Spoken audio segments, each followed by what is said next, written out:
Bluff City Media presents the Two Buck Sports Show with your hosts, Rusty Buckets and Uncle Buck. Now, let's get to the show.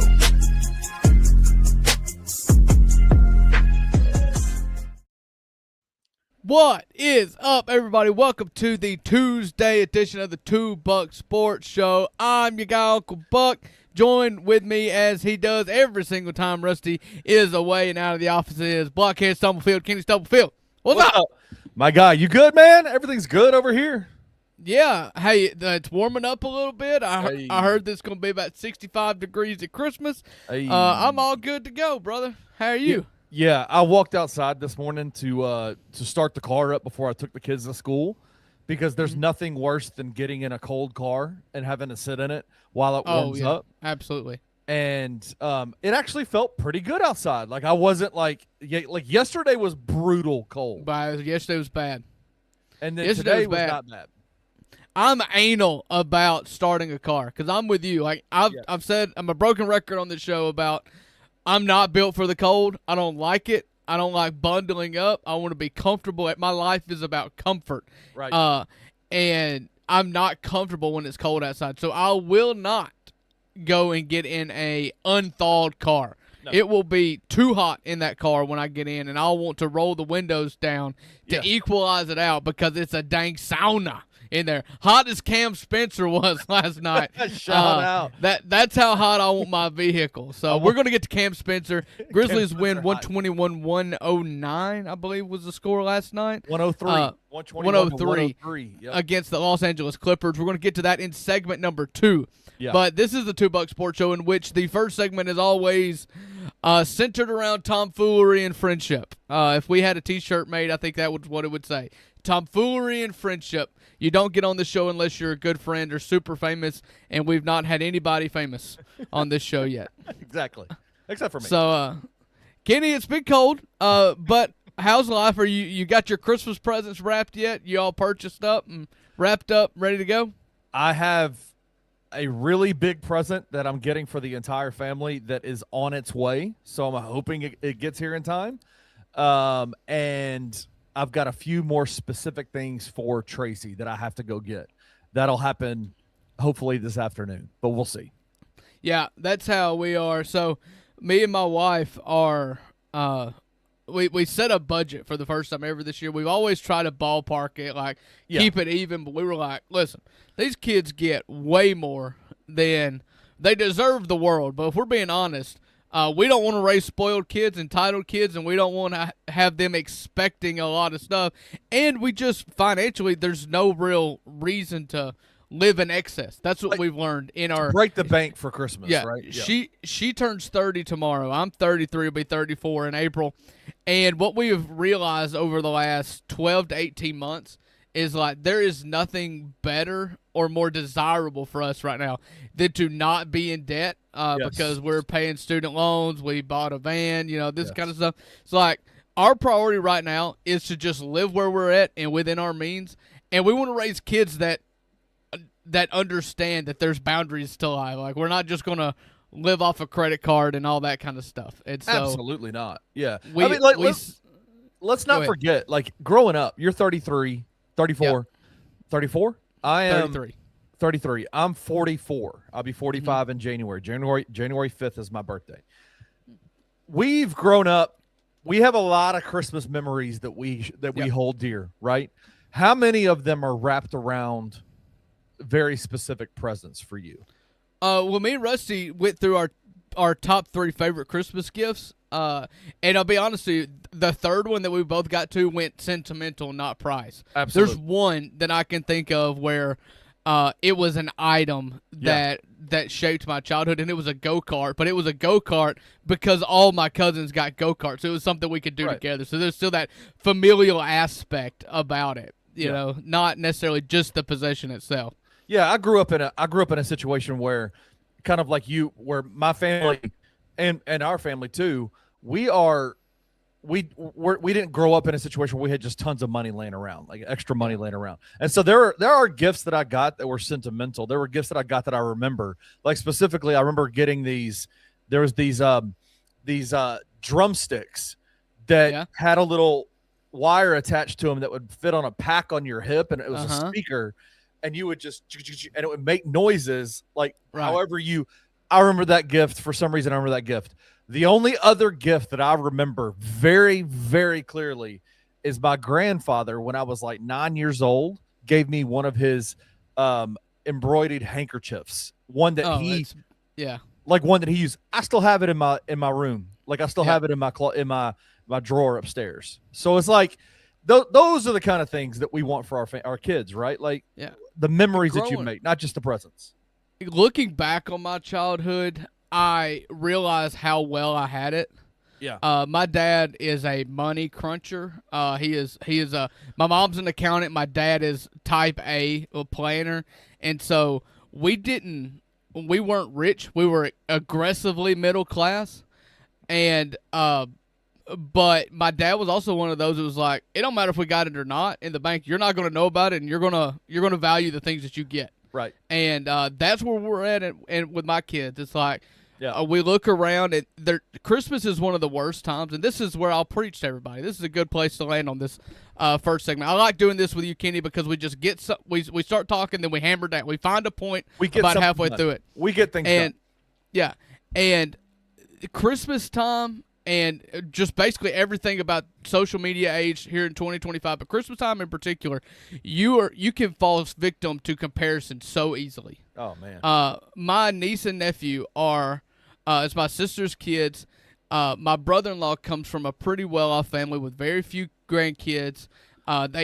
He's a self-made millionaire, basically, a transmission laborer, not white collar by any means, but just built a transmission shop from the ground up when he was a kid. It's now in its third generation, and their love language is gift giving. Yes. And again, they are not people that you would think would have money, but every Christmas they're like, we're going shopping. And my nieces and nephews have so much at Christmas that it's embarrassing. Like, my sister literally does not like inviting us over to the house because it's like, they don't need this, but they insist on buying these gifts for their grandchildren. And it's a tough spot to be.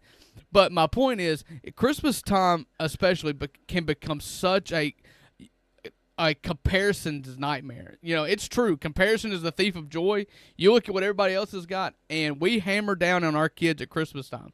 It's like, we love you. God is good. We want to treat you at Christmas time, but there are things about this season it's not about just getting gifts and who can stack up the most. It's about appreciating what you get. Absolutely. And that's where we're at. And of course, we have to be there because baby number 5 is already being bought for. Right. So, we it's out of necessity too. Yeah. But I believe it is something that everybody needs to instill in themselves, because my wife got off Facebook a year ago. It's been a year. She got off of it last Christmas. It changed her whole mindset because it no longer became, oh, well, so-and-so did this for their kids. Are we being bad parents? Like, tune out all the noise. Yeah.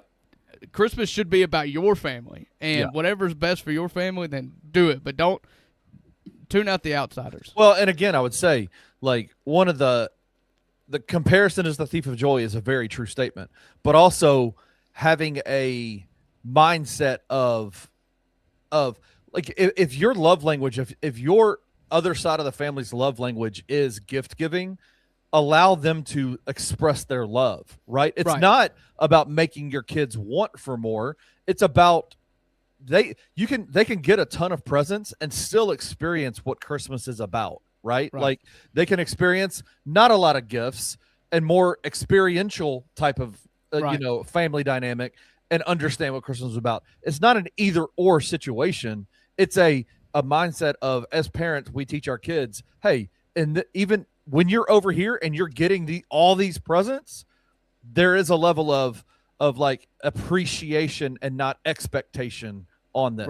Right. And appreciation for what you're getting and what it means and why this season is so important, right? Like, what this season is all about. So it's not I don't think you have to be and I hate this phrase, but a poverty mindset to experience Christmas in a proper way.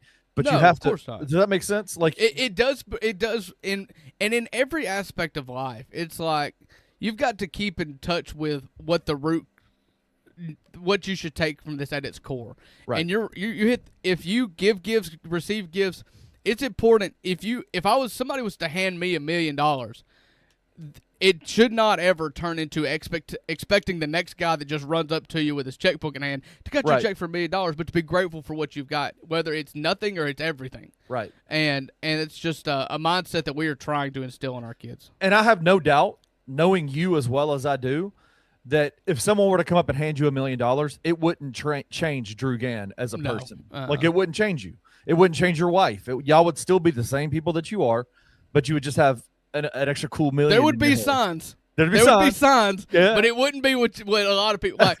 They talk about the NBA players going broke because they instantly come into a lot of money, or former lottery winners who never manage money, and so a lot of people say that a lottery is a tax on the poor because those are the only people that play. Is the mismanagement of money, hoping to make it big, and then those people win it big and then they blow it all. We wouldn't blow it all, but buddy, there'd be signs. There would be signs. We would have a new minivan for sure. You wouldn't blow it all, but there'd be some dents, right? There's only one thing that I've ever personally that I feel like I want in life, like just extra that I'll never have. I'm sure, but I would love. This is the superficial side of me. I love bells and whistles, and so I would have a new truck. Oh, I would have my wife would drive a top of the line, whatever she wanted. If you handed me $1 million or $2 million, I would take $100,000 and just be like, this is the nicest car in our price range that we want. It will be our car for the next 10, 15 years. But with this one time, we're going to have the top of the line. Absolutely. What would you do? What would you do inside? Would you do something would you move houses? Would you change houses, or would you take what's inside your house and remodel it? Does that make sense? Like upgrade everything. It's a good question. My situation is a little weird. I am tied to this area with my work, and so my dream is to I would love nothing more than to build a house on my family land, which is about 30 miles away, but I can't live there and work at this job. So I am kind of confined, and I love my job, and so I'm not moving. And so, there would be a thought to buying a piece of land and building a house. Yeah. First off, first I'd pay off all of our debt, student loans. I'd pay off the house that we're in. Yes. And then we'd slow play it a little bit, see what happens, see, market. We're not dying to get out of the house. I've been so blessed, my wife and I, for this house. We bought a 3,000 square foot house with no kids.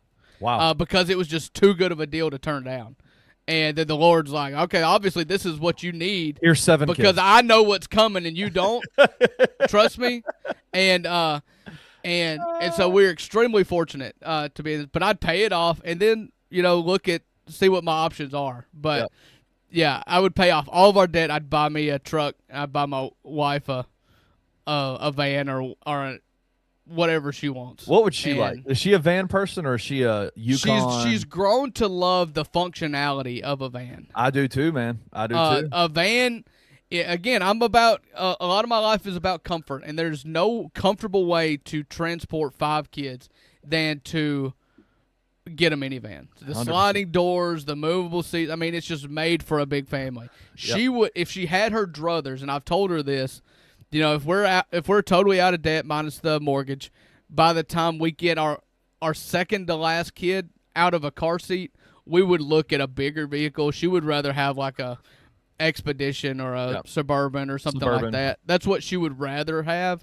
But when you've got 3 car seats, it's just impossible to get in and out of a Suburban. You need captain chairs. You need seats that are movable. You need all those kind of things. 100%. Our favorite vehicle we ever had was a Honda Pilot. I bought her a Honda Pilot. So I bought her a hatchback Nissan Rogue right after we got married. And it was sharp, sleek, kind of sporty looking, mid-size SUV, small SUV, honestly. Yeah. But immediately after we got that, the 2 kids, we call them the twins. They're not twins. They were given to us on the same day. They were dropped off at our house, and it was like, okay, we're at capacity. And then we added, we're having a baby. And so it's like we need to expand a little bit. And so we went to a Honda Pilot. Loved the Honda Pilot. Loved it. Yep. And then we had another baby, and it was like, okay, now we have 2 car seats and no captain's chairs. We've got to upgrade from this. So that's when we went full-blown minivan. The Odyssey? And, Did y'all go Odyssey? The Odyssey. Yeah, the Odyssey. Odyssey's the best minivan out there right now. Yeah. And I found the only one that's had problems, apparently. Really? Yeah, I've had to replace the transmission in it. God. The front-facing camera's been bad for like, I don't know, 6 months now, so I have no cruise control. Ooh. And it's like a $2,500 camera. Oh. And they have to take the windshield out to replace it, so the labor's expensive too. So I was like, baby, I hope you okay with driving with no cruise control. And she looked at me and she said, when we started dating, I didn't even have a seatbelt. There so you I go. was like, okay. That's when you, yeah. I feel you though on the debt thing. There is nothing like paying off debt. There's nothing like being completely free from having debt in your life. And so right now we have our mortgage, obviously, and we have 1 car note payment. Yeah. That's our debt. And we are aggressively attacking that car note so we can get rid of, so we can get off of it, because that's what we're at, is because we had a sit down meeting between me and her, and it was just she was kind of, why do we struggle? Because we see our tax returns. We have good jobs. There are people that make far less money than we do who seem to have nicer things than we do, and we're like scraping. We just looked through it, and I was like, okay, first off, student loans, all this.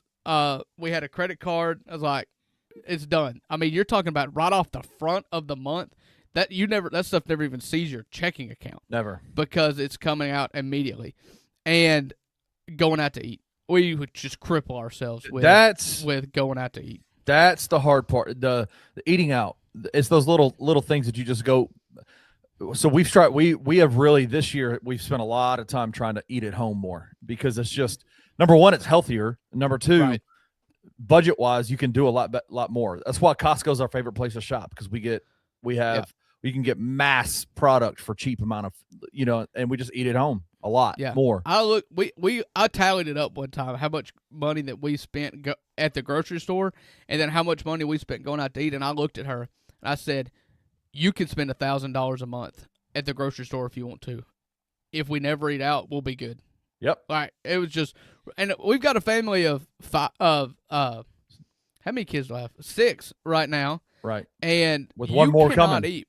We went to the Mexican restaurant Sunday, because that's what good Christian Southern folks do, is you go to the Mexican restaurant after church. Yes. And my wife's smart. She's learned to eat cheap. She grew up with a single mom, 3 kids. And she's like, okay, 2 of you are splitting this, the lower 2 are splitting this, and me and Daddy are splitting this. Still cost us $45. Everybody drank water.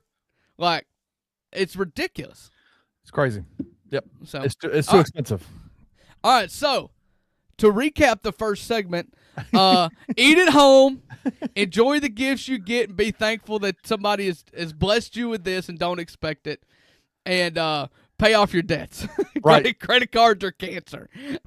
We just solved literally 90% of the world's problems. I'm telling you what, if everybody did that, the local economy would boom. Yes. Farmers, the local farm would come back in business, and everybody would have more spending money. There you go. So that's right. Listen, there's no telling where I can get into with Blockhead Stumblefield here. So that's our first segment. That's our Tuesday segment of the $2 Sports Show on Bluff City Media. You know what? Let's hit the bumper video. I'll take care of some business on the other side of the bumper video as we talk about a Grizzlies win on the road last night.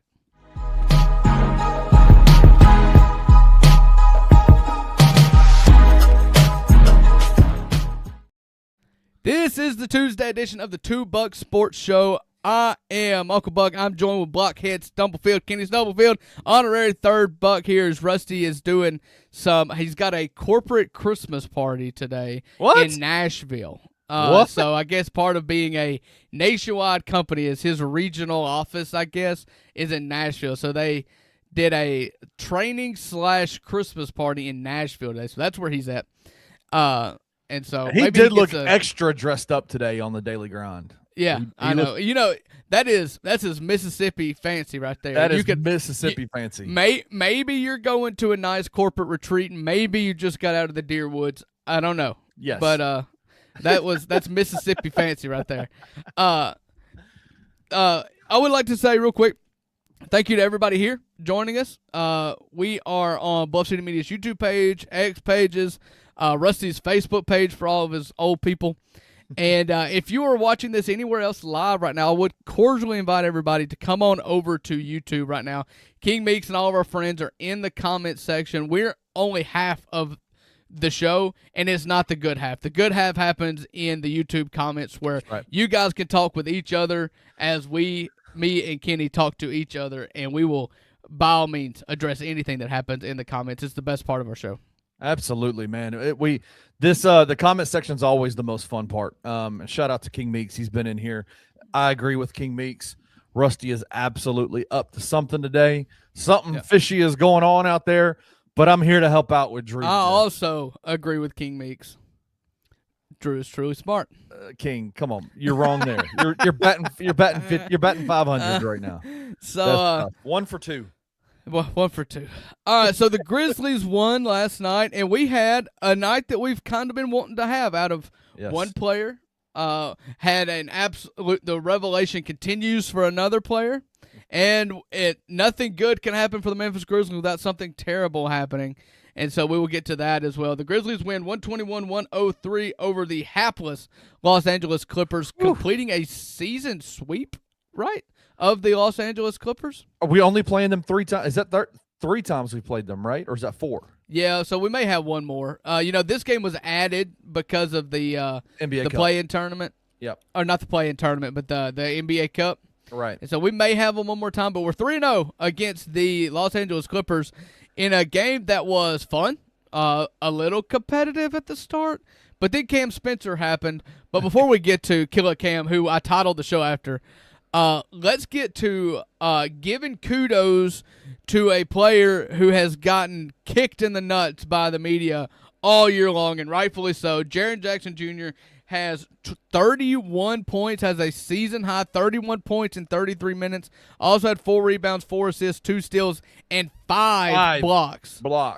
As he goes 13 of 18 from the field, 4 of 5 from 3, and extremely ethical as he makes 1 of his 2 free throws. Just everything that you and I and Rusty and everybody that talks about the Memphis Grizzlies have been wanting all year long from Jaren Jackson Jr., you got last night in spades. He was amazing. He took over the second quarter, having, I think, 12 points, 14 points in the second quarter, going into the half with 21, which was the most he'd scored in a game. And since he played the Clippers the last time, right, just took over that basketball game in the second quarter, and it was dominant and fun and refreshing and needed. It was the Jaren we saw last year. It was the Jaren that absolutely took over a game, played with a level of purpose and intensity that we have not seen this year. And it's there. Like, it can be unlocked. Like, that this is not that what we've seen out of Jaren this year is not, there's somewhere in the middle, right? Like, it's somewhere, is it the Jaren that was almost all NBA?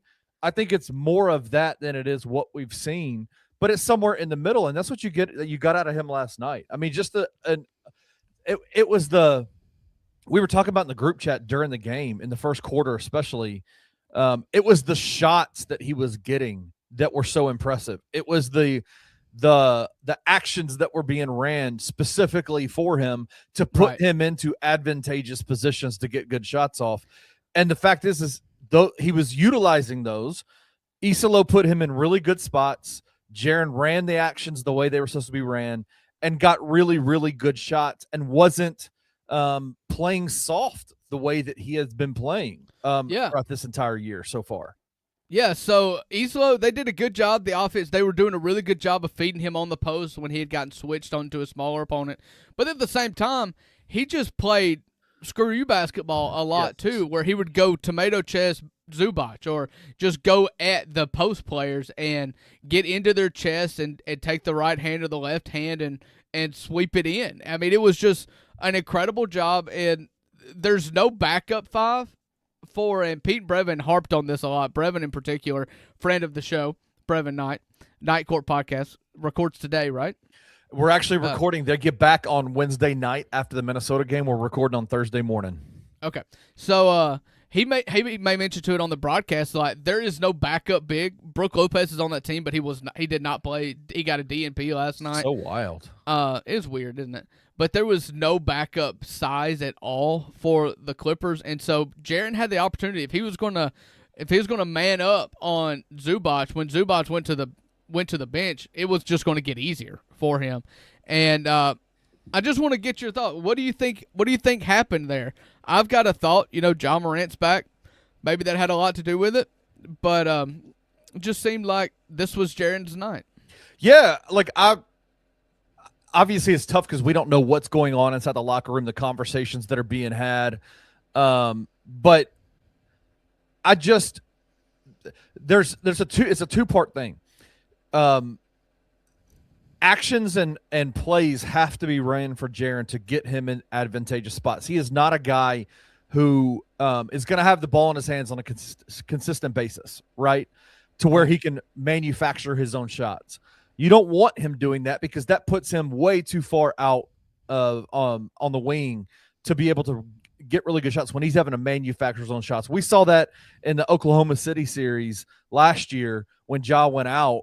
Jaren basically, it just became the Jaren Jackson Jr. ISO show, right? Which he's great at. And he's good at, but it can be game planned easily, and it doesn't come in the flow of an offense, right? And so I think that there is, that part of it is there was a level of intentionality, it felt like, from the coaching staff game plan wise to activate Jaren early in that game. They made it a point. And I've said this and I've used this example numerous times. Lionel Hollins used to do this all the time with Zach Randolph. They had one play that they would script for the first 4 or 5 possessions for the Grizzlies in the first quarter of the grit and grind era Grizzlies, and that was 4 low. That was just, it's going to Zach Randolph in the post. Zach is going to post. You're going to get him the ball, and he is going to make or miss a basket. But it sets a tone, right? Even if you miss the shot, it sets a tone. And so that's what I feel like. That number one in this game, there was a level of intentionality coming out early on that felt like that Isolo and the coaching staff made a point to, we are going to get Jaren touches in places where he can get shots. He had 7 field goal attempts in the first quarter. That is more than he's had in whole games this year, Drew. That's true. That's more than he's had in whole games. And so that, to me, was a massive development for the Grizzlies in that the intentionality of getting Jaren good shots. And then number 2, Jaren. Hold on. Let me back you up here. I just pulled up the play-by-play on ESPN. All right, so it started obviously Jaren Jackson Jr., Ivica Zubac jumping it up. Zubac misses a shot. John Morant defensive rebound. Jaren Jackson Jr. misses a 2-point shot. First possession for the Grizzlies. Defensive rebound. John Collins makes a shot. Next possession, Jaren Jackson Jr. makes a 6-foot 2-point shot. Then Kawhi Leonard, Cedric Coward, a minute and 7 seconds in the game. Jaren Jackson Jr. Has a shooting foul, goes to the free throw line. 10-16 in the first quarter. That was the only 2 free throws he took all game. Was in that first minute. Yeah, and then with 10-16 to go, Jaren Jackson Jr. makes a shot. Ja did not take a shot until let's see. I just saw it. 9:47, 2 minutes and 13 seconds in. But Jaren takes 3 shots and 2 free throws in the first 3 possessions. Yeah, exactly.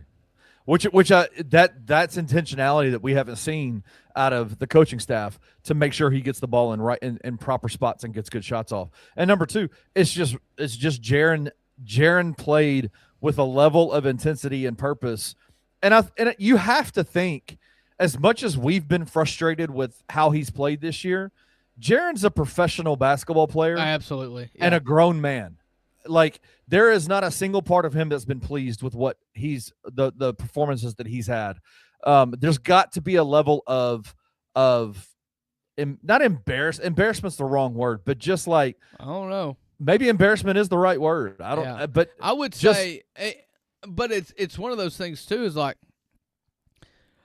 and it's my beef with Ja at times too. When he goes to sleep, it's like, buddy, go get it, get it. Don't let this happen. And it shouldn't have to be scripted through you, but the fact that it is scripted through you initially does shake the hand of being aggressive. Like, you were forced into an aggressive. You're forced into getting into this basketball game. And what also did you see last night that you have not seen all year, outside of the dominant offensive, is you saw 5 blocks. Ooh. It is a handshake agreement. When you are asking somebody to play good defense, you better hand them some shots on the offense side, or you lose the defense. I was talking about this with Rusty this morning. It's like, you do not just – defense is effort. Defense is effort, 100% effort at 100% of the times. Offense is skill and a little bit of effort. Right. But if you lose effort because you're frustrated on the offensive end, that suffers your defense.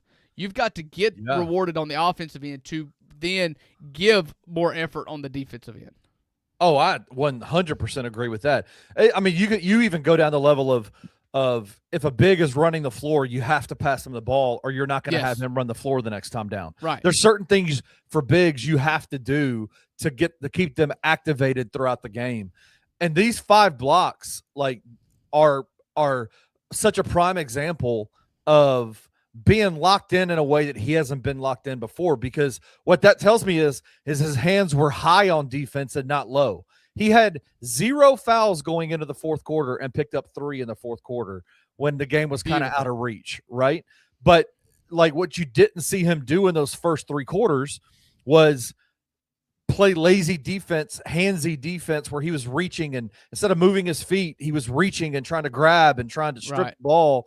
When you're 7 foot, whatever he is, a lot of those blocks were on the recovery. And they were they were on recovery, right? You saw him block Zubac one time where it was literally Zubac was pump faking, and Jaren kind of got up in the air, came back down, recovered, got back and blocked it. Right. There was just a level of purpose in the way that he played defense that he hasn't shown, and we know that he's got it. He's a former defensive player of the year. We know that he can do it. Right? I kept on saying that, and I said it with Taylor Jenkins last year. I've said it with Ja. I've said it with Jaren. Like, they didn't decide – like, they have not become worse at the jobs that they were once really good at. The best in the NBA yet. Yeah. Like, they didn't become worse. So it's in between the ears. It's the scheme. I don't know what it is. But it's not that they are now a bad basketball player. It's just to talk about your point about feeding the hand and rewarding big men who run the court and play defense, stuff like that. I always think about that Tayshaun Prince interview that he did,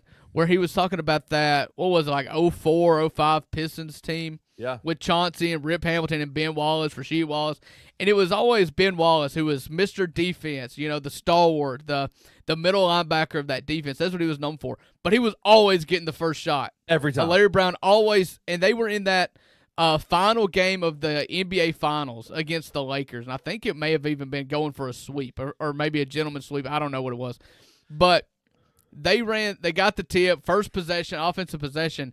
Ben Wallace pulls just a stupid 3-point shot and banks it in. And at that point, they were not losing. They just weren't. They ended up beating the Lakers by 40 in that deciding game to win the championship. Yeah. And it was just like, you got it. You've got him. This is over. And you've got to give Jaren that same treatment. Yeah, no, I thought Jaren, that was one of the better games I've seen Jaren play in probably a year and a half, right? Like, he just, it was the first time we saw what we saw out of Jaren at the beginning part of last year before the ankle injury. Once he came back from the ankle injury, it was kind of over, right? Like, he rushed back. Yeah. He rushed back. Yeah. Taylor Jenkins was a lame duck, and it just wasn't a tenable situation. Tonight was one of those where it felt like there was a very clear, we are going to make a statement here.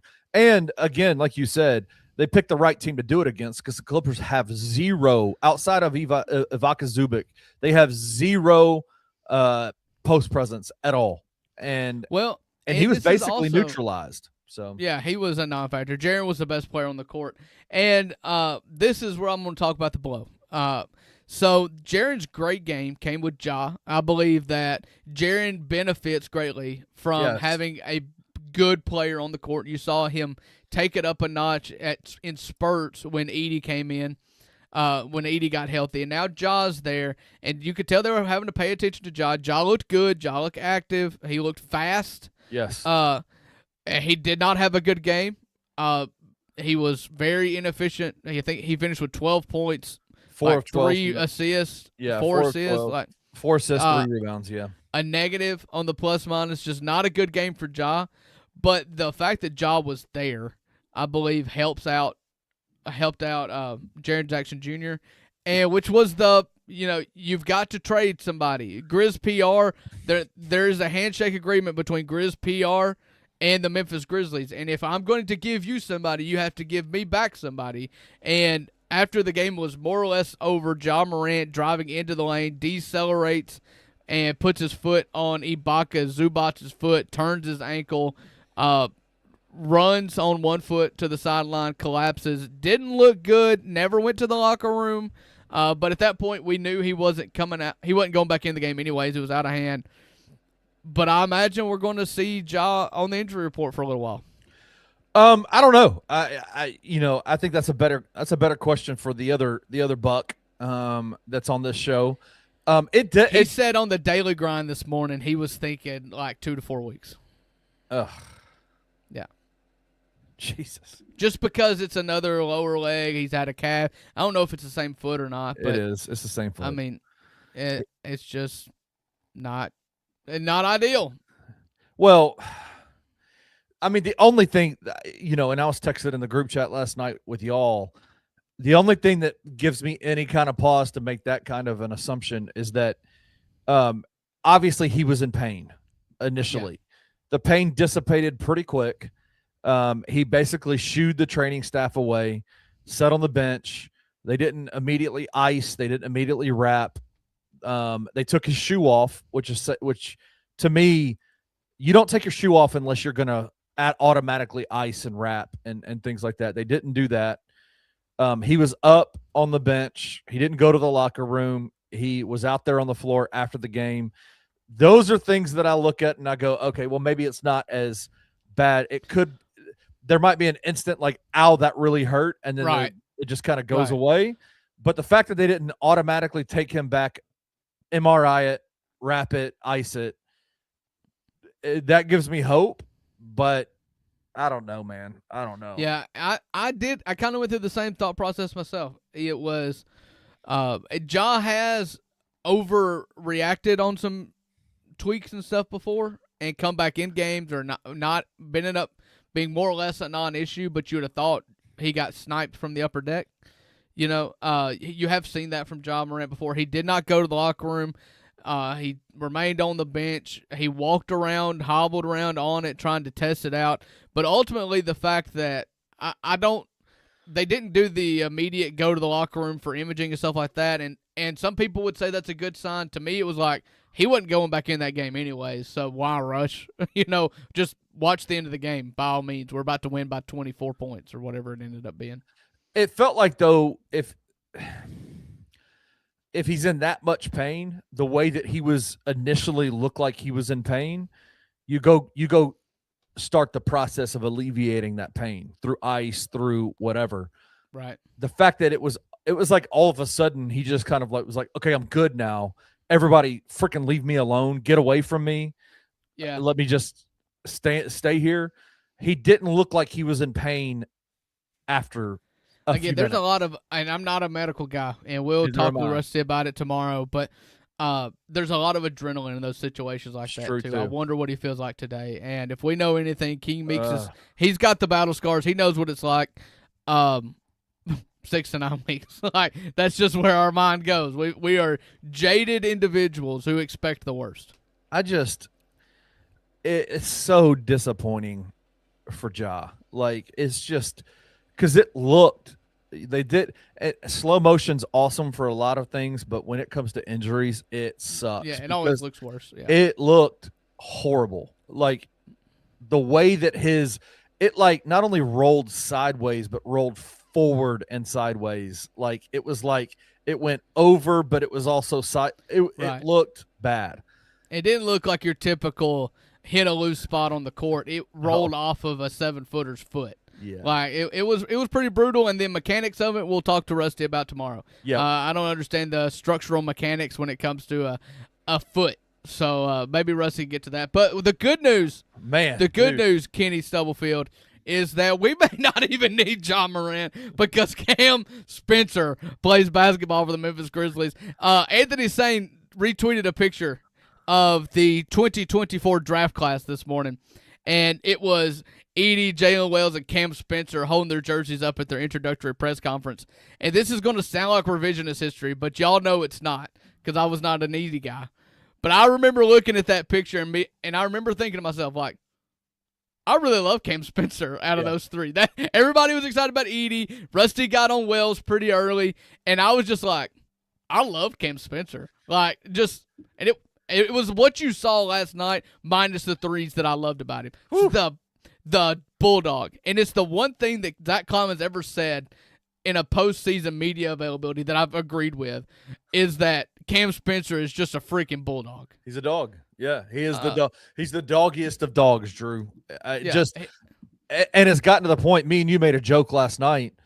They've changed the NBA rules for individual players a lot throughout they did it to Shaq. They did it to Michael Jordan. They did it to a bunch of people. There needs to be a new rule for Cam Spencer just to make it fair for the other team. If his 3-point shots touch the rim, they don't count. Because he didn't hit the rim one time last night. Every one of those shots were just middle. If it was a dartboard, it was the red dot in the center. He was 7 for 10 last night from the 3-point line, and you might be able to take away one of them for hitting the rim. The other 6, absolutely just bucket splashes in the dead center cup. Just unbelievable shooting from him. It has gotten to the point with him where when he shoots the ball, I am more surprised if it doesn't go in than if it does. Absolutely. Go in. I mean, the math bears that out. I believe he's shooting 53% on the season, which means it is literally more likely than not going in the basket. It is just a wild thing. And I've only felt this with Desmond Bane before. If you want to go all the way back to Troy Daniels' little heat streak he got on back in the day with the Core 4. But, like, Desmond Bane, when he was on a heater, you felt like he wasn't missing.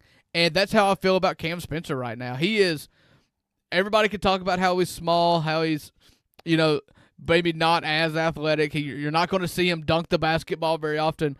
But, buddy, what he can do is the best trait that you can have as an NBA player, and that he can make shots at a high clip, and he makes the right pass when he drives and kicks. I love him. And just the cherry on top is the fact that he, despite being a 6-foot white dude, will walk at the Los Angeles Clippers coach and say, "You need to bench him. You need to take him off of me." Right? Yeah. It is. Let's go back to the last 2 games. He is shooting 13 of 16 from the 3-point line in the last 2 games. He is shooting 66.7% from the 3-point line in the last 5 games. I mean, this guy is going nuclear. The lowest amount that he shot in terms of volume of 3-point shots is 4 on December 2nd against the Spurs. He went 3 of 4. The next game, 3 of 5. Sunday against the Portland Trailblazers was 1 for 5. Still made shots. He made 3 other shots in the from the 2-point field goal. 6 of 6 against Utah. 7 of 10 against the Clippers last night. Just an unbelievable level of production that we're getting out of Cam Spencer right now. We have talked about who plays well with who needs who to be successful. Jaren plays better when he's got another really good player beside him. He can't handle it himself. Jalen Wells needs Edey. Cedric Coward needs Edey. There's one player on this team who is just completely and totally matchup proof. He is going to go into the gym whether the lights are on or not and make shots. Like, he is the most consistent player that the Memphis Grizzlies have had all season long. Yeah, I just think it is so funny to me, and this is not. I still think Ja didn't have a great game last night, but he did some things. His presence out there on the floor changes things for the Grizzlies in terms of the speed in which he plays in. The only thing that I would say about Ja from last night is just shot selection, right? Like, he was still over dribbling a little bit too much, had a couple of wide open floaters that could have easily been buckets. He just didn't take. He just tried to probe a little bit too deep. Same kind of deal even with when he rolled his ankle. He over dribbled by like 1 or 2 dribbles. If he had passed the ball out prior, like 1 or 2 dribbles prior, he would have been clear of Ivica Zubac's foot. He just kind of over dribbles a little bit. Though. It's still a fluky injury, but it's just over dribbles just a little bit. Cam Spencer is a guy who absolutely is not. If you were to put them together athletically, there's just such a polar opposites between the two of them. Cam is not a leaper. He's not a fast guy. He doesn't have the greatest handles in the world for a guy that's 6'3" in the NBA. But what he does have is he 6'3"? He's 6. Well, that's what they say. They got him listed. Ja 6'3". Yeah, he does like he's smaller. He might be a little bit smaller. He's got a little Diego Pavia fudging of the numbers, right? Just a little bit. But there is a level of basketball is such a simple game, Drew. And if you just make the right play, the right pass, and you just make and take the right kind of shots, basketball becomes such an easy game, right? And so that is what I love about what Cam is doing, is that he is not pressing whatsoever out there ever. No. It never feels like he's pressing, Drew. It always feels like he is in complete control. Even if he is athletically one of the lesser athletic dudes on the court, he never tries to overpress his position. He never tries to overshoot, overpass. He just makes the right play and it works out.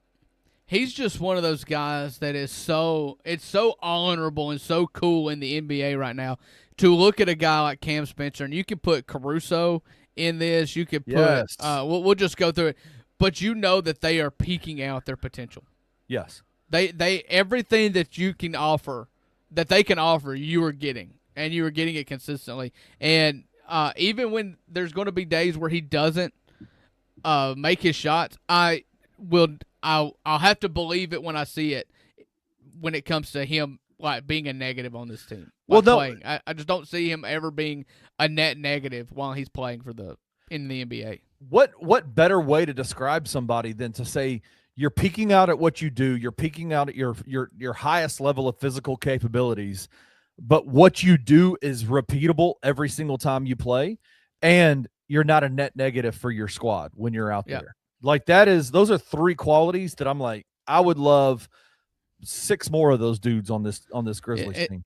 It's what I talked about with loving Cedric Coward. It's like, if I can look at a size at a frame of a person and his abilities right now and say, I'm going to bet on you reaching your peak, I would bet on Cedric Coward because of the mindset. I think that he will he more than anybody else will mentally be able to reach his peak, whatever that is.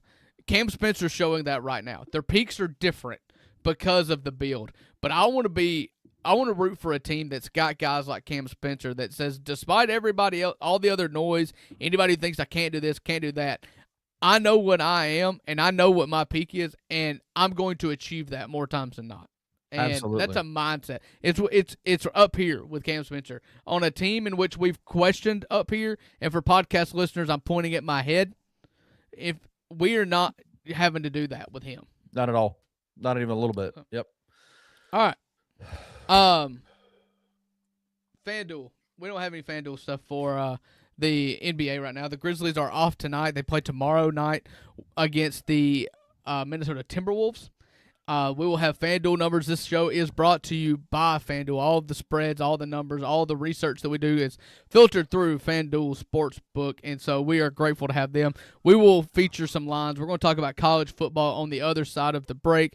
We're going to talk about the Ole Miss versus Tulane game. That's the next game up on preview of the 4 Do you want to discuss? Do you want to discuss the NBA Cup real quick? The finals. Yes, so that is tonight. We've got the Knicks and the Spurs tonight in Las Vegas. Yep. There we go. There's FanDuel. That looks good. The Knicks, are you surprised that they were a 2.5-point favorite on a neutral site? You could get Spurs money line at plus 116, and then we'll get in some player props in just a second. But right off the top, would you favor the Knicks in this game? It just depends on what how much Wemby's able to play. If Wemby's able to play, I got the Spurs all day. I would hammer the Spurs in this game. I would take that plus 116 money line all day, every day. If I am, because I just think the Spurs have so much talent, and Wemby's just a game changer. If they have to continue to minute restrict him, which they probably will, the Knicks are awesome, and I think the Knicks have a lot of the athleticism to kind of neutralize some of the wings that the Spurs have. It's a fun matchup. The Spurs-Knicks is a fun matchup. I keep waiting on the youth to show up with like Stephon Castle and Dylan Harper, and boy, they are just awesome. You're talking about playing your role to perfection, and then you've got guys like De'Aaron Fox who's been in big games before. Like Harrison Barnes won titles. Like, I love this Spurs team. I hate that they are Western Conference foes. I hate that they've passed the Memphis Grizzlies. But I am all in on the Spurs right now. To say it like Michael Jordan said it, the ceiling is the roof for the San Antonio Spurs. Yeah, they have guys that play a lot like Cam Spencer, but they're better players. Dylan Harper, De'Aaron Fox, Stephon Castle.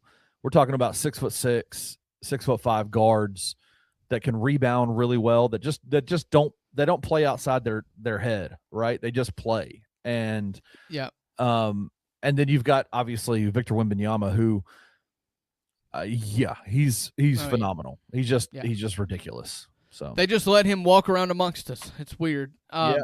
Yeah, Rusty always likes to do the transplant. I call it Frankenstein basketball, Frankenstein player creation, where if I just took the mindset of Cam Spencer and put him in, put his mind in Jaren Jackson Jr.'s body, what would it result in?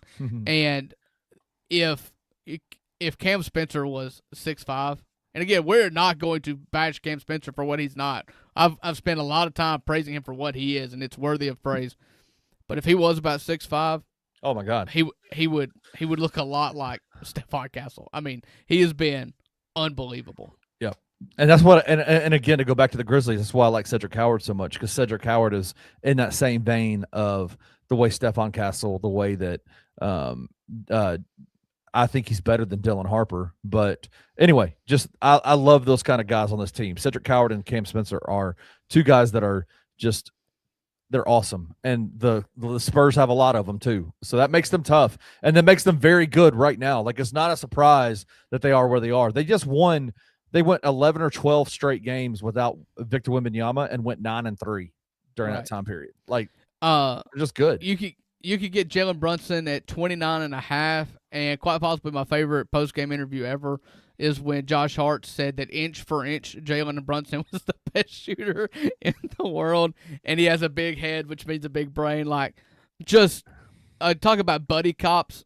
So funny. I would watch a sitcom where Jalen Brunson and Josh Hart just walk the streets of New York. So funny, man. That was one of the funniest post-game press conferences I've ever seen, because your boy Jalen Brunson's face was hilarious. He was just like, I cannot believe you're saying this right now. If it was a bit, it was perfectly acted and executed.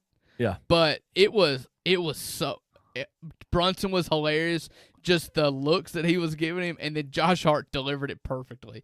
The fact that Jalen allowed him to continue to go was hilarious. And that's why I'm talking about, like, it would have been a perfect bit. That's how I would script it.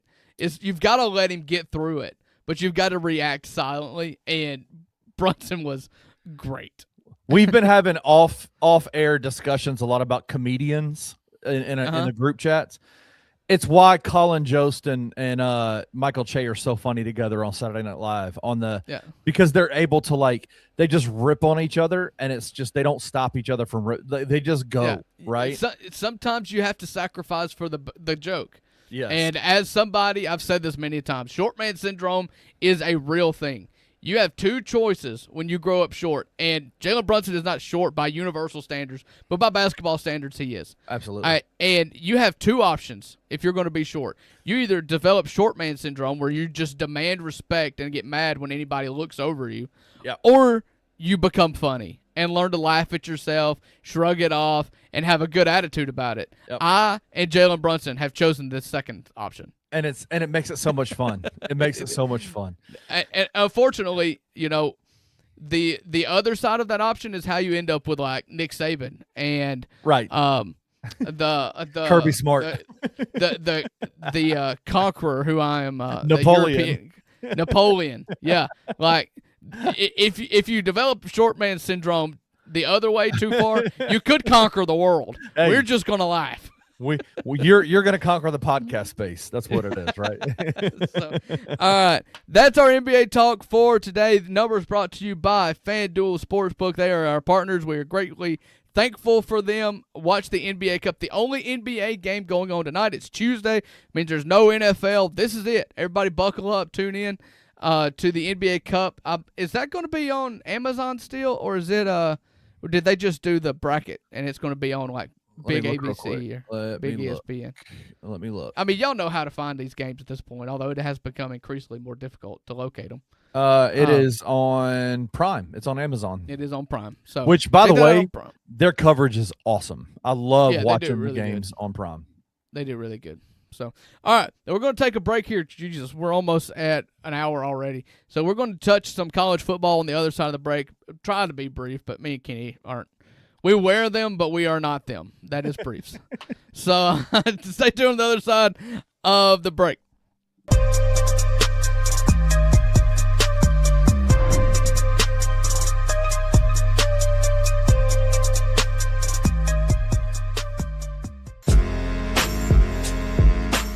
In Memphis, we know a thing or two about resilience. From the grindhouse to the Delta, we protect what's ours. But when pests invade your home, it's time to fight back.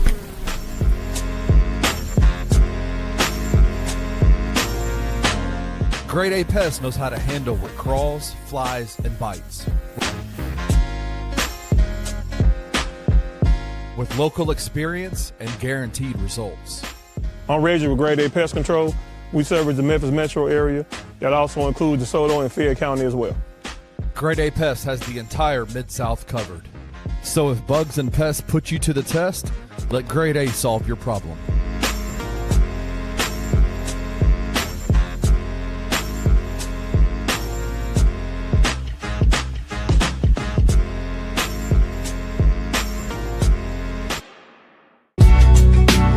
In the heart of the Highland Strip for 27 years, Trilogy Tattoo has helped tell stories for Memphians for generations. Located at 530 South Highland, Richie and his team are waiting to help you tell yours.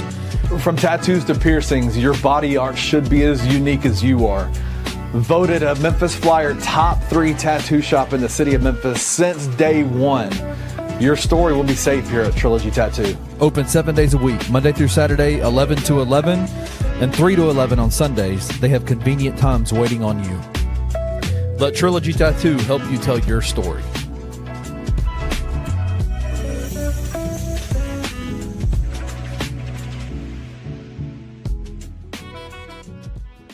I feel like I've watched every Charles Huff interview, any type of news piece that's been available on Charles Huff.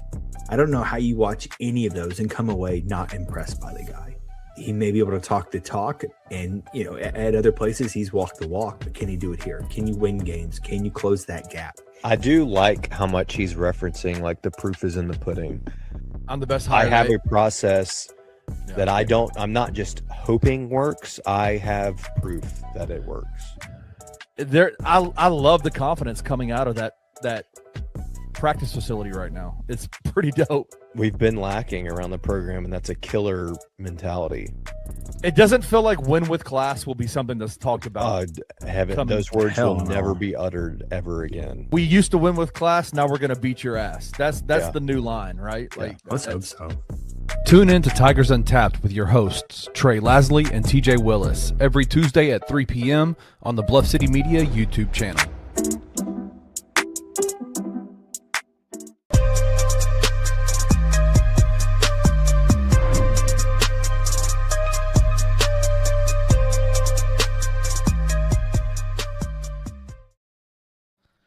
Welcome back to the $2 Sports Show, Tuesday edition of the $2 Sports Show. We are two of the $3, honorary third buck. Blockhead Stumblefield, Kenny Stumblefield is with me. Y'all check out Grade A Pest Control. Y'all place all your sports bet on FanDuel Sportsbook. Go hang out with all of our sponsors. If you want to help this show, you can do this in a couple of different ways. You can like this stream here. You can subscribe to our channel, hit the alarm notification, hit the bell. We'll let you know anytime that the $2 or any show on Bluff City Media goes live. And then you can also go to our sponsors, shop there, Please. Tell them you heard about us on the $2 Sports Show on Bluff City Media's YouTube channel. Wherever you consume this, let them know. Shop with them and let them know you heard about it from us. That helps us more because we are never going to charge you to watch this show. And so if you want to help us, shop with our sponsors and let them know that you heard about them here. Perfect. Yep. I love it. We got some good sponsors too. Carway is one that's on board with us now. And I was there at their lot the other day and they have pink beetles. You can't get pink beetles anywhere else but there. And they're all like, you literally cannot find pink beetles. And they are One might ask why. They're actually not bad. They actually look pretty good. Apparently, do they have eyelashes? No, they do not. Okay. But apparently, they are in high demand. And as a red-blooded American male, I probably would never drive a pink beetle. Never. I've never buy one for my kids either. I don't know, man. I don't know. If your daughter I would shop. I would shop there, but I wouldn't buy that. If your daughter came to you and said, "Dad, I want a pink beetle," you'd go. No, I would prefer you not to die when you inevitably rear end somebody. That's what I would say to her. If you want to talk about there's got to be some statistics out there for fatalities for fender benders, and the Volkswagen Bug has got to be really high up on the list. It's not made to run into things. Well, let's not run into things. How's that? No, and go back to some fatherly advice. Stay off your phone while you're driving. Oh, my God. Look out for other cars. All right. That's enough of that. We've talked about debt management and texting while driving. If we talk about one more thing not sports related, we're going to get labeled a podcast for only people in their mid to late 40s. That's right. All right, college football. The college football playoff starts this weekend, Friday night on ESPN. You can watch Oklahoma host Alabama in an SEC rematch. Saturday, you've got 3 games, first of which is Miami at Texas A&M, then Tulane at Ole Miss, and then James Madison at Oregon to get you through the first round of the college football playoff. We're taking this one game at a time for the opening round games. Yesterday we talked about JMU and Oregon. Me and Rusty, thought that was going to be a blowout. Today we're just getting it out of the way. This is not because I want to spend a lot of time on it, but because it's the third most intriguing game of the 4. And that's Tulane at Ole Miss. Ole Miss, per FanDuel Sportsbook, is a 17.5-point favorite. If you think that the Green Wave can pull it out, $100 will win you $590 if you bet right now with FanDuel Sportsbook. To not score a touchdown plus 1,000? Wow. They played in Oxford earlier this year. They are a different team from week 4. Obviously better with Jake Retzlaff getting some more games under his belt. That was the only game they lost all year, I believe. Or maybe they lost one more. I don't remember. But it was 45-10. That team that is coming to Oxford on Saturday is better than the team that lost 45-10 to Ole Miss. I hope Ole Miss is better than the team that beat them 45-10, though. So maybe you can both improve. So do you have any thoughts as an outsider? Yeah. I mean, I think this is obviously I'm going to actually be in Oxford this weekend for a wedding on Saturday. Oh, wow. What a terrible time for a wedding. Christian Fowler from On the Bluff is getting married this weekend. Jeez. Godspeed, Christian. And it is, I'll off air have to tell you the amount of money. It's crazy. It's crazy what prices are in Oxford right now. I feel so bad for anybody who is flying into that or staying over in Oxford and had to book a hotel room and didn't do it early. Dude, so they booked theirs early, obviously, because that's what you do for a wedding. Right. Like a 1-bedroom hotel, like 1-bed hotel is going for like $3,000 a night right now in Oxford. You know, they were talking about if Ole Miss were to host when they were prognosticating it all, and there was the Kiffin drama, will the committee punish Ole Miss for Lane Kiffin not coaching, all that whole thing when we were talking about that. The talking point from a state level at Ole Miss, at Mississippi, was that this would infuse an estimated $50 to $75 million in one day into the economy of Oxford, Mississippi. And I'm a big believer in capitalism. Supply and demand is how we should set prices. Buddy, there's limited supply in Oxford, Mississippi, and there's all the demand. So get your checkbooks out. I'll tell everybody that wants to go the same thing that I told my dad when we drove to Omaha, Nebraska to watch the College World Series. Swipe that card. We'll look at the receipts on our way home. That's right. I am so freaking jealous of this game. Like, number one, Oxford's such a cool town. It is a really good college town. It's an awesome college town. So shout out to Oxford for hosting week 1 of college football playoffs. Like, that is awesome. What I'm pissed about is that Memphis should be in this game. I said at the beginning of the year that if all things were to work together for the good of the Memphis Tigers, they'd be facing off against Ole Miss in Oxford week 1 of the college football playoffs.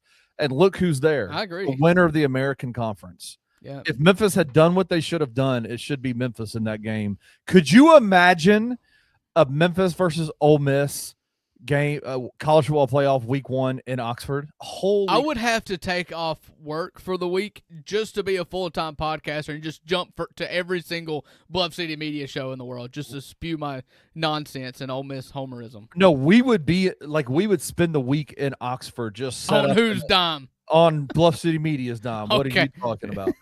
Oh my gosh, I'm so jealous. So anyway, this game automatically pisses me off because Memphis should be there. But I think be careful with the should be. Memphis went 8-4. I'm just saying they should be there. That's why team is really good. No, they're good. Tulane beat Memphis. I'm just saying, Memphis didn't get screwed. No, yeah. No. Memphis screwed themselves. Like, that's 100% the point. That's why we have a new coach, because he was getting run out of town, even if Arkansas didn't call. But I'm just saying, shout out to Tulane. I think this is old. I mean, dude, it's inevitable. This is Ole Miss's week. They're going to. I think that minus 17.5, I think is a great number for them. I think it's going to be such a fun game to watch, but I just don't think Tulane has the horses to keep up with Ole Miss. Honestly, I just think Ole Miss is too good. Let's not forget, we have been so distracted by the BS of Lane Kiffin. Ole Miss was a top 5 team in the country late into the season. They're a fantastic football team. They are very, very good, and so. Nobody's given Ole Miss a shot to do much in this college football playoffs, and I think that's a mistake. I think Ole Miss has the potential to go week 2 against Georgia and actually do some stuff. Yeah, I mean, I'm really encouraged by it. I love, like, we could talk about, and I have talked about how, Tulane and James Madison are not 2 of the top 12 teams in the country, and so the fact that they are in at the cost of, say, BYU or Notre Dame or Vandy or Texas is not the greatest product. However, like, I'm an Ole Miss fan and I want a path. Yes. There's a path. You have a path, bro. You're going to play, if you win, which I think Ole Miss will win. I think Ole Miss will win. I think the Ole Miss will cover. I think Tulane is, and it's part of the reason I'm chasing too many rabbits right now, but when I was talking to you last week about should you have a G5 playoff. I think Tulane's just happy to be there, man. Just happy to be there. This is your seat at the table. This is your bid. And I think that they will play hard for Sumrall, but ultimately they know Sumrall's not going to be there next year. Ain't going to be there. This is fun. This is fun. And I think it's one of the big reasons why Ole Miss hired Pete Golding. You're not going to have that. You're not going to have the, oh, well, who cares, play for an interim kind of thing. And this has been a good season, but we're not going to win. I think Ole Miss wins and covers. Then you go to Georgia, or go to New Orleans to play Georgia on New Year's Day, and you went and were winning for 44 of the 48 minutes in Georgia this year. You were a fourth down stop away from being undefeated and having a win in Georgia this year. Georgia's awesome right now, so much better than they were then. But don't tell Ole Miss right now they can't play with Georgia. They've done it. I'm telling you, I think if Georgia gets past Ole Miss in the second round, I think Georgia probably wins it all. To be frank, it's a really hard bracket. This is the hardest side of the bracket because if the winner of Ole Miss and Georgia, and again, I'm not minimizing the Tulane game. Vegas is. They're calling it 17.5 point favorite. If Ole Miss and Georgia, the winner of that game will have to play likely Ohio State. It's a really tough side of the bracket.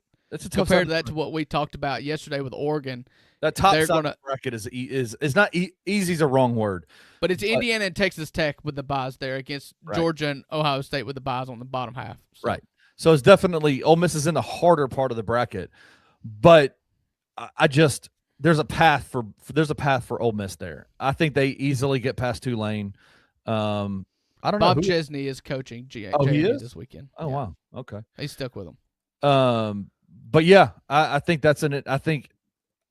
I just think Ole Miss has a chance to be sneaky in this playoffs, man. I think they have a chance to do some things. And the only reason why Ole Miss isn't being talked about as a contender is, one, they're not traditionally a contender, and two, the story has never been on the players all year long. It's a disservice. Yep. The coordinators have been incredible. The players have been incredible. They've gotten peak of powers from everybody. And if you want to say that it's solely because of Lane Kiffin, then Ole Miss will be an easy out. I don't believe that. I believe players play this game. Lane Kiffin does an incredible job.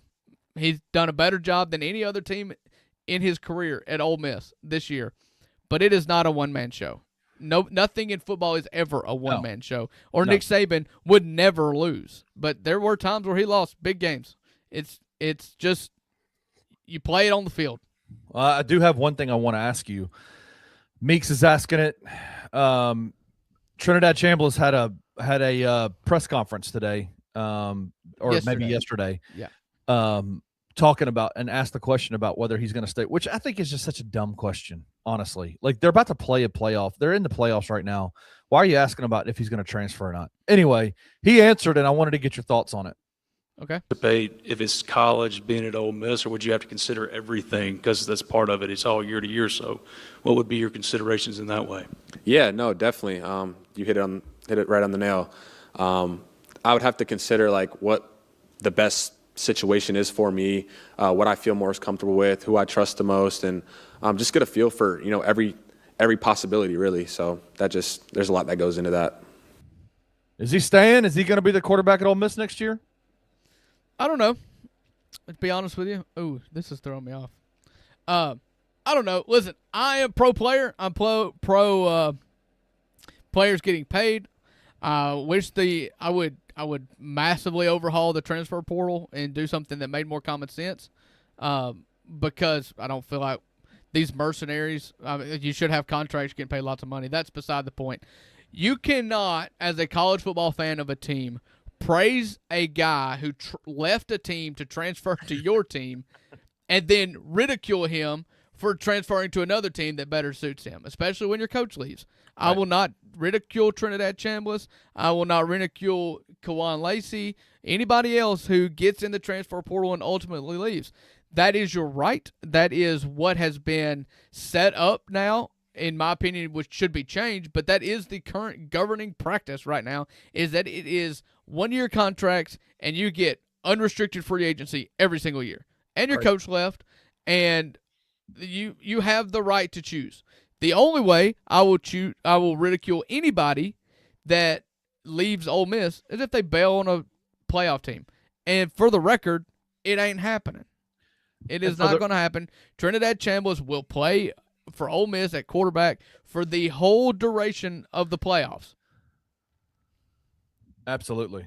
The biggest thing about Trinidad Chambliss, the storyline that I'm most frustrated with, is the fact that this young man was not in New York, was not positioned as a Heisman Trophy candidate when he absolutely should have been for Ole Miss this year.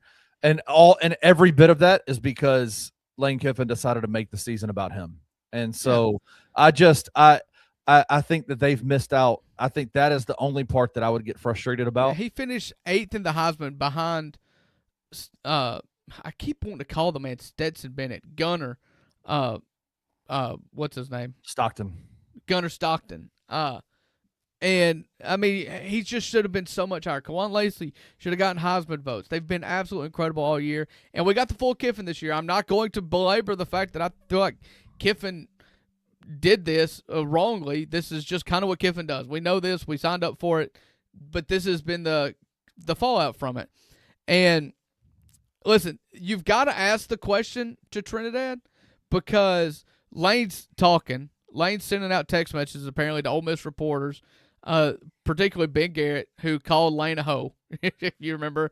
Yeah. And Lane texted Ben Garrett and said, "Are you going to call Trinidad a hoe now?" Which obviously put everybody's feelers up, their tinglers up, like, what is he talking about? There was a leaked conversation of a phone call with Lane Kiffin talking to somebody saying that Kevin Smith, the running backs coach at Ole Miss, and Kawan Lacey are in. They're just staying. I'm allowing them to stay because I'm benevolent. All that. Listen, the transfer portal opens up during the semifinals. So crazy. Like, some of these players are going to have to make a decision to get into the transfer portal while they're on a competing team for a national championship game. That is just the facts.